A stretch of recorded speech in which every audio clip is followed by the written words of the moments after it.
Subscribe Kalyani Online Classes channel for all exams. नमस्कार दोस्तों, आज हम बात करेंगे बाल विकास के अंतर्गत जो बाल विकास की अवस्थाओं हैं, उन अवस्थाओं में दूसरी जो अवस्था है उसका नाम है बाल्यावस्था, चाइल्डहुड, जिसको दोस्तों कहा जाता है। दोस्तों, ये एक महत्वपूर्ण अवस्था है और ये एक ऐसी अवस्था है जिसमें दोस्तों जो बालक है उसमें उसका जीवन में क्या स्थान होगा, किस प्रकार उसकी जिंदगी होगी, वो इस अवस्था में जो है सीखता है। दोस्तों, ये कहा जा सकता है कि एक ऐसी अवस्था है जिस अवस्था में जो है बालक के जीवन में क्या होने लगता है, एक स्थायित्व आने लगता है, एक स्टेबिलिटी आने लगती है। क्योंकि जो मानसिक रूप से या शारीरिक रूप से उसकी जो ग्रोथ होती है 5 वर्ष के अंत तक या 6 वर्ष के शुरू तक, जो शैशवावस्था के अंतर्गत होती है, उसके बाद जो 6 वर्ष से 12 वर्ष का समय है, इसको हम बाल्यावस्था के अंतर्गत रखते हैं।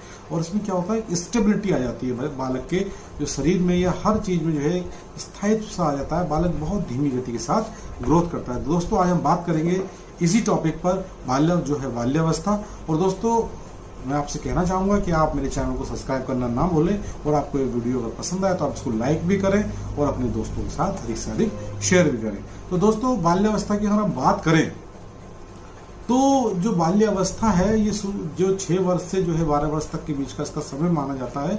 और यहाँ पर ब्लेयर, जॉनसन एवं सिम्पसन का एक कथन है। वो कहते हैं कि शैक्षिक दृष्टि से अगर हम अगर जीवन चक्र की बात करें तो जो ये समय है बाल्यावस्था का, इससे महत्वपूर्ण कोई भी समय नहीं है। और ये कहा जा सकता है, ये लोग कहते हैं, जो ब्लेयर, जॉन्स और सिम्पसन है, ये कहते हैं कि जो भी शिक्षक इस समय पे बालक को शिक्षा देते हैं, मतलब जो हमारे टीचर्स होते हैं, जो बाल्यावस्था के दौरान बालक को शिक्षा देते हैं, उन्हें क्या करना चाहिए, जो बालक की आधारभूत आवश्यकताएं हैं, उनकी समस्या और उनकी जो परिस्थितियां, उनकी संपूर्ण जानकारी होनी चाहिए, जो इस समय का शिक्षक होता है बाल्य अवस्था का। क्योंकि यही वो चीजें ऐसी हैं और इसी के द्वारा क्या होता है, बालक के व्यवहार को रूपांतरित एवं परिवर्तित किया जा सकता है।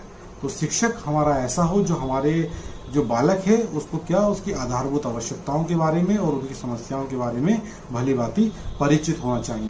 बाल्यावस्था के समय काल की दोस्तों अगर हम बात करते हैं, जो बाल्यावस्था का समय काल है, इसको 6 वर्ष से 11 या 12 वर्ष तक इसको माना जाता है। मुख्य रूप से 12 वर्ष तक इसको माना जाता है। और इसको भी 2 भागों में विभाजित किया गया है, पूर्व बाल्यावस्था और उत्तर बाल्यावस्था। अगर पूर्व बाल्यावस्था की दोस्तों हम बात करें तो जो पूर्व बाल्यावस्था है का उसका टाइमिंग शुरू के 6 वर्ष से लेकर 9 वर्ष के तक, 9 वर्ष के अंत तक माना जाता है। दोस्तों, इस अवस्था में जो है जो बालकों की लंबाई है और उसकी जो भार है, उन दोनों में बहुत तेजी के साथ ग्रोथ होती है। बहुत तेजी के साथ उसके भार और लंबाइयां बढ़ती हैं।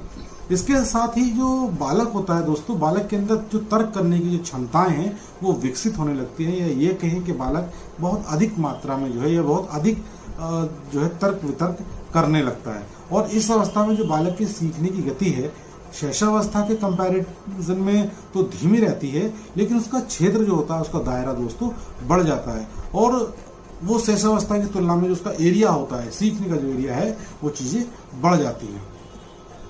और यही एक ऐसी अवस्था है दोस्तों कि इस अवस्था में जो है बालक के सीखने पर जो है या उसकी शिक्षा पर जो है विशेष रूप से ध्यान दिया जाना चाहिए। कि बालकों की जो बौद्धिक जो क्षमता होती है वो इसी समय में आकर अत्यधिक रूप से या सामान्य रूप से, या कहें कि मेजर जो रूप होता है उसके विकास का, वो इसी एज में होता है। उसकी बौद्धिक विकास जो है वो इसी एज में ज्यादा होता है।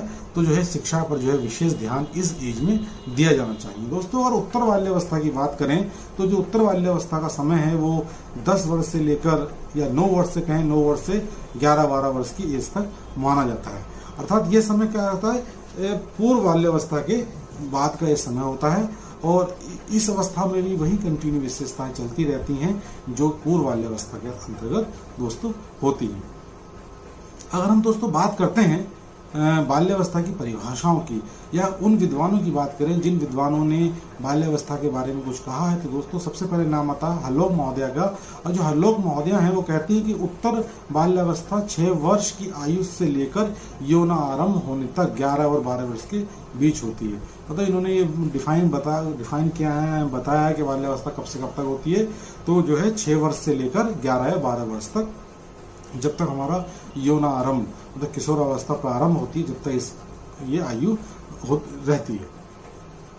आगे दोस्तों बात करते हैं क्रो एंड क्रो महोदय की। क्रो एंड क्रो महोदय जो है वो कहते हैं कि बाल्यावस्था में बालक अपने गुरुजनों का सम्मान करता है, पर वह उनके द्वारा बताए निर्देशनों के अनुकरण में कमी कर देता है।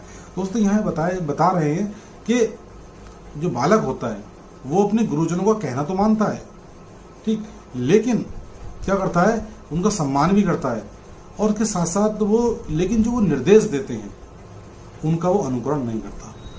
कोशिश करता है मतलब अनुकरण ना करे, ये बच्चों के अंदर एक प्रवृत्ति पाई जाती है। दोस्तों आगे फ्राइड महोदय कथन है, जो फ्राइड महोदय कहते हैं कि बाल्यावस्था जीवन निर्माण का काल है।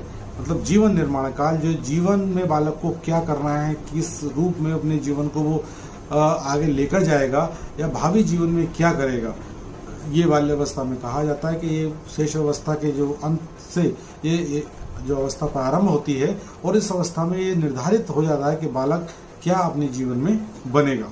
किलपैट्रिक को देखें दोस्तों यहाँ पर, तो किलपैट्रिक महोदय कहते हैं कि बाल्यावस्था प्रतिद्वंदात्मक अवस्था है। ये एक ऐसी अवस्था है दोस्तों, इस अवस्था में बालक डू और नो डू की स्थिति में रहता है, क्या करे क्या ना करे और किस प्रकार करे। ये प्रतिद्वंदता की जो बात है उसके मस्तिष्क में चलती रहती है। इसीलिए दोस्तों जो इसकी ये बालक की अवस्था है बाल्यावस्था, इसको प्रतिद्वंदात्मक अवस्था भी कहा जाता है। रॉस महोदय कथन को देखते हैं दोस्तों, तो रॉस महोदय कहते हैं कि बाल्यावस्था मिथ्या और परिपक्वता का काल है।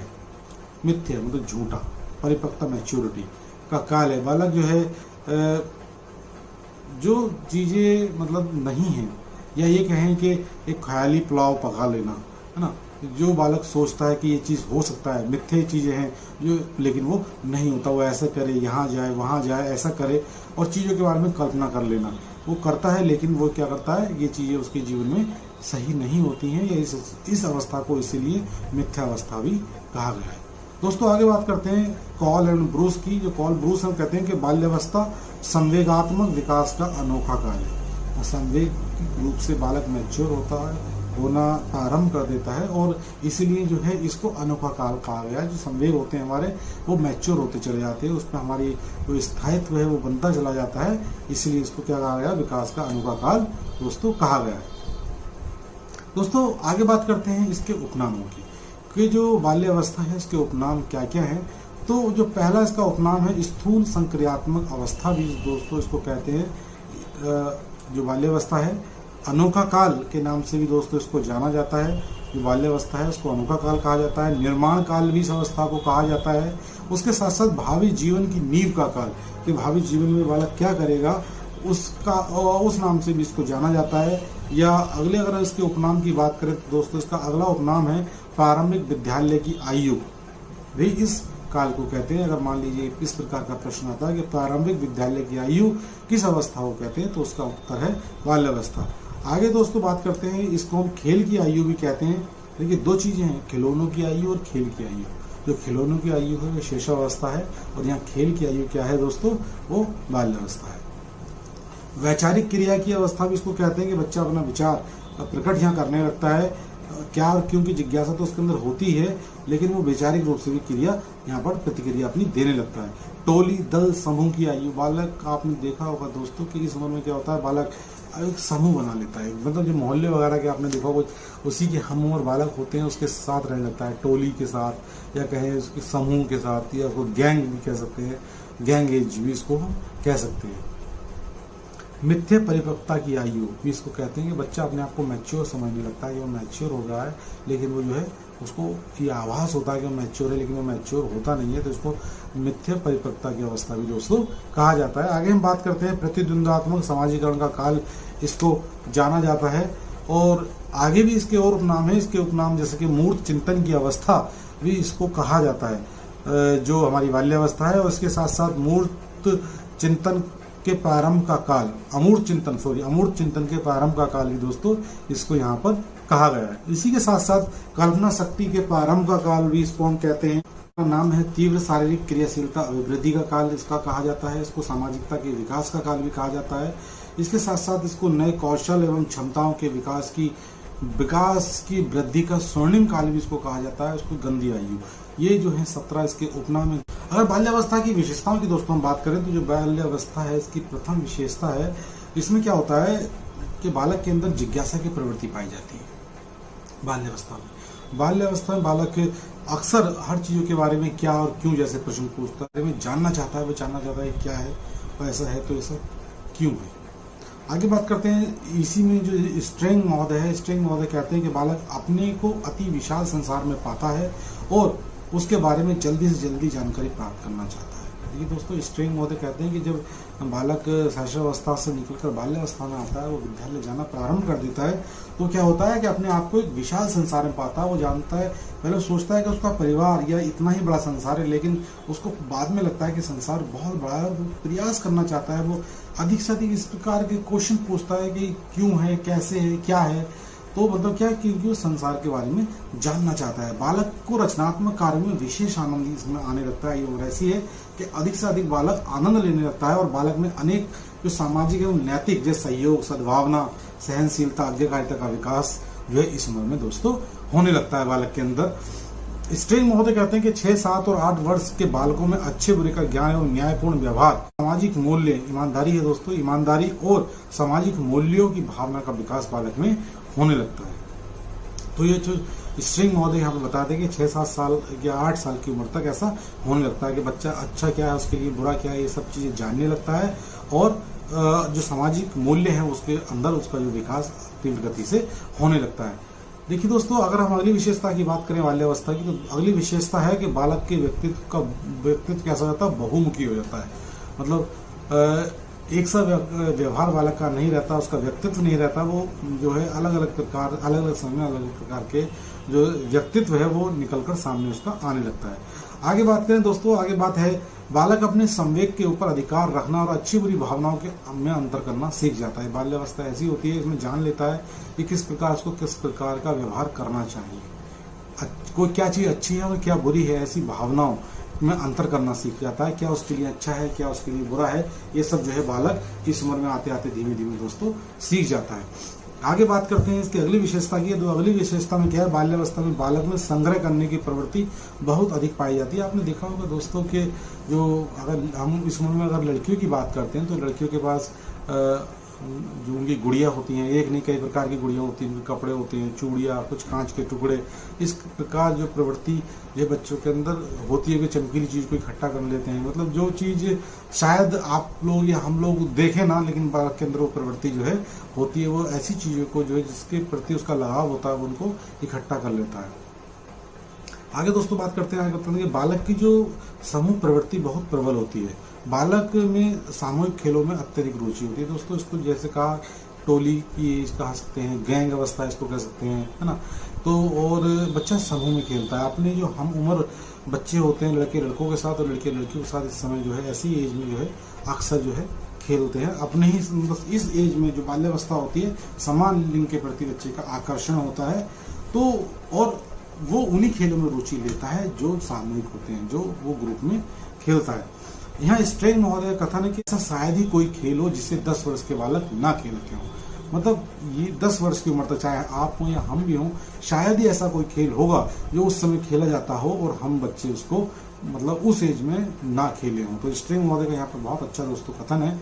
आगे हम इसकी अगली विशेषता की बात करते हैं। तो अगली विशेषता है बालक में निरुद्देश्य घूमने की प्रवृत्ति बहुत अधिक होती है। दोस्तों जो बाल्यावस्था होती है, ये अवस्था ऐसी होती है कि बालक बिना किसी उद्देश्य के इधर उधर घूमता रहता है। उससे कोई कार्य नहीं होता, फिर वो इधर उधर जो है घूमता रहता है, या कहें कि निरुद्देश्य घूमने की प्रवृत्ति होती है।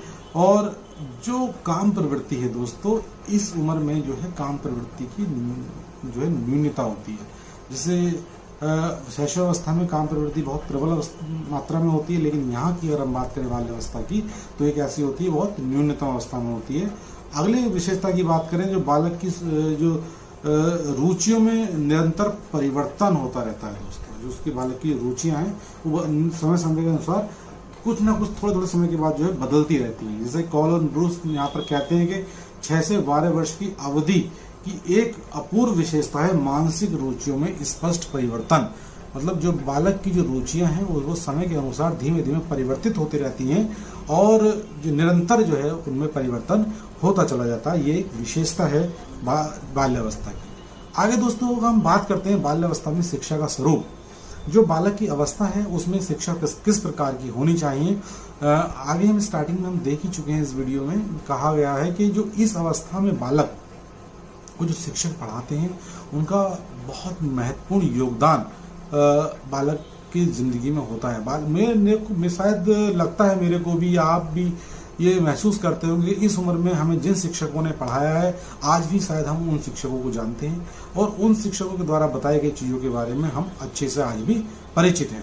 दोस्तों बाल्यावस्था की अगर शिक्षा के स्वरूप की बात करें तो ब्लेयर, जॉनसन एंड सिम्पसन कहते हैं यहाँ पर कि बाल्यावस्था वह समय है जब व्यक्ति के आधारभूत दृष्टिकोण, मूल्यों और आदर्शों का बहुत सीमा तक निर्माण होता है। दोस्तों यही वो एक ऐसा समय है जब हमारा जो दृष्टिकोण है, जो हमारे मूल्य हैं, ये हमारे आदर्श हैं, वो निर्धारित होती है किसी चीज़ के प्रति। हमें जीवन में क्या करना है, किस प्रकार का दृष्टिकोण हमारा दूसरे के प्रति होना चाहिए, क्या चीज़ अच्छी है, क्या चीज़ बुरी है, इन सब का निर्धारण जो है इसी उम्र में होता है। अगर दोस्तों बात करें शिक्षा की तो दोस्तों अगर हम स्वरूप की बात करें तो बालक को जो है भाषा के ज्ञान पर बल दिया जाना चाहिए। ये ऐसा समय होता है जिस समय बालक का जो भाषा का विकास है वो बहुत तेजी से होता है। बालक नई नई चीज़ों के बारे में सीख रहा होता है और नई नई चीज़ों के बारे में जान रहा होता है। यहाँ पर स्ट्रेंग महोदय कहते हैं कि इस अवस्था में बालकों की भाषा में बहुत रुचि होती है। मतलब बालक नई नई चीज़ों को सीखना चाहता है, नए नए शब्दों को सीखना चाहता है, उसी प्रकार बालक को यहाँ पर शिक्षित किया जाना चाहिए। आगे दोस्तों बात करते हैं अगली विशेषता की। इसकी अगला स्वरूप है वो कहता है कि बालकों की पुस्तकों की जो विषय सामग्री में रोचकता होनी चाहिए, कि बालकों की जो पुस्तकें हों वो ऐसी हों, ऐसा सिलेबस बनाया जाए, ऐसा पाठ्यक्रम का निर्माण किया जाना चाहिए जो रोचक हो। बालक के जिसको पढ़ने में उसको रुचि आए, उसको नई चीज़ सीखने को मिले और क्या क्यों कैसे कि उसके जो उत्तरों का समाधान यहाँ पर होना चाहिए। कहा गया है कि जो बालक का जो शिक्षा का स्वरूप है वो इस प्रकार का होना चाहिए कि उसकी जिज्ञासा की जो प्रवृत्ति है उसकी अधिक से अधिक मात्रा में तुष्टि हो सके। मतलब बच्चे का जो जिज्ञासा उत्पन्न हो रही है उसके प्रत्येक प्रश्न का उसको उत्तर मिल सके, इस प्रकार की शिक्षा उसको दी जानी चाहिए। मतलब जो बच्चा पूछ रहा है अपने शिक्षक से या माता पिता से, उसको उसके प्रत्येक प्रश्न का उत्तर दिया जाना चाहिए इस उम्र में, ताकि वो पूर्ण रूप से संतुष्ट हो सके। आगे हम बात करें दोस्तों अगले पॉइंट की, तो अगला पॉइंट है कि जो बच्चों का जो विद्यालय में जो पाठ्यक्रम है वो ऐसा होना चाहिए ना, सहगामिक जो क्रियाएं हैं उनका साथ साथ संचालन किया जाना चाहिए। जो को करिकुलर एक्टिविटीज़ हैं वो जो है कंटिन्यू सिलेबस के साथ में होती रहनी चाहिए, जिसके बालक की जो रुचि है अपने पाठ्यक्रम के प्रति, अपने सिलेबस के प्रति लगातार बनी रहे। और इसके साथ साथ दोस्तों जो पर्यटन है और स्काउटिंग है को जो है बालक की शिक्षा का एक अभिन्न अंग बनाया जाना चाहिए। बालक जान सके स्काउटिंग के बारे में, पर्यटन के बारे में। अगर पर्यटन के बारे की अगर हम बात करें दोस्तों तो जितना हम चीज़ों को फोटो में देखते हैं या फिर हमको वास्तविक रूप में देखें, तो जितना हम वास्तविक रूप में देखकर सीखते हैं तो निश्चित तौर पर फोटो में देखकर इतना नहीं सीख सकते। तो जो पर्यटन है या स्काउटिंग है इस चीज़ को जो है एक अभिन्न अंग बनाया जाना चाहिए। और दोस्तों अगर बात करें बालक की शिक्षाप्रद वस्तुओं का संचय करने के लिए बालक को क्या प्रोत्साहित किया जाना चाहिए। जो बालक अगर कुछ जो शिक्षा देने वाली चीज़ें हैं अगर उनको बालक एकत्रित करना चाहता है, इकट्ठा करना चाहता है और उसके अंदर ये प्रवृत्ति है इकट्ठा करने की, तो आप क्या करें उसको प्रोत्साहित करें, वो ऐसा अधिक से अधिक करें। आगे बात करें किलपैट्रिक ने बाल्यावस्था को प्रतिद्वंदात्मक समाजीकरण का अनोखा काल माना है। क्यों? कारण यही है कि बालक डू और नॉट डू की स्थिति में रहता है कि हो सकता है कि बालक जो किस चीज़ को उचित समझे करना वो उचित उसके लिए नहीं हो। तो एक प्रतिद्वंदात्मक जो सामाजिकरण की जो काल है इसलिए इसको कहा जाता है। अगर हम कॉल एवं ब्रूस की बात करें, इन्होंने जो बाल्यावस्था को संवेगात्मक विकास का अनोखा काल कहा, a unique stage in emotional development. मतलब बालक यहाँ पर सांवेगिक रूप से मैच्योर और इमैच्योरिटी दोनों का जो है उसके अंदर जो है समावेश रहता है। बालक मैच्योर अपने आप को समझने लगता है जबकि वो मैच्योर होता नहीं है, वो धीमे धीमे उस तरफ बढ़ता रहता है, तो इसलिए इसको अनोखा काल माना गया है। दोस्तों अगर बात करें, बालक को नियमित रूप से नैतिक शिक्षा इस उम्र में दी जानी चाहिए, क्योंकि अगर बच्चे को हम अच्छी चीज़ों की शिक्षा देंगे, नैतिक चीज़ों की शिक्षा देंगे, तो वो उसकी जो चीज़ों के प्रति उसका दृष्टिकोण है वो बदलेगा और बालक अच्छी से अच्छी चीज़ों के बारे में सीखेगा। हम बात करते हैं जो कौलसैनिक का कथन है। कौलसैनिक कह रहे हैं कि बालक को आनंद प्रदान करने वाली सरल कहानी द्वारा नैतिक शिक्षा दी जानी चाहिए। मतलब बच्चों को ऐसी शिक्षा दी जाए या ऐसी मतलब बच्चों को कहानियाँ सुनाई जाए जिसके द्वारा प्रेम और आनंद की उसको अनुभूति हो सके और उनके साथ साथ उसको नैतिक शिक्षा भी मिल सके। आगे है बालक को प्रेम में सहानुभूति पर आधारित शिक्षा दी जानी चाहिए। मतलब शिक्षा ऐसी बालक को दी जाए दोस्तों कि बालक क्या करे, बालक स्वयं करके सीखे, लर्निंग बाय डूइंग या एक्टिविटी बेस्ड या सेल्फ एक्टिविटी पर आधारित जो है बालक को शिक्षा दी जाए और उसके साथ साथ खेलों के द्वारा उसको शिक्षा दी जाए, ताकि बच्चा खेल खेल में चीज़ों को अधिक से अधिक सीख सके। तो दोस्तों ये था हमारा आज का वीडियो बाल्यावस्था पर। बाल्यावस्था की जो संवेगात्मक विकास है, शारीरिक विकास है और मानसिक विकास कहें या भाषागत विकास है, इसकी चर्चा हम अगले वीडियो में करेंगे। और उसके बाद किशोर अवस्था के बारे में हम चर्चा करेंगे और मुझे उम्मीद है कि आपको मेरा वीडियो पसंद आया होगा। अगर आपके कोई प्रश्न बाल्यावस्था से हैं या कोई ऐसा पॉइंट है जो आपको समझ में ना आया हो, तो आप नीचे कमेंट्स बॉक्स में लिखें, मैं प्रयास करूंगा उसका उत्तर देने का।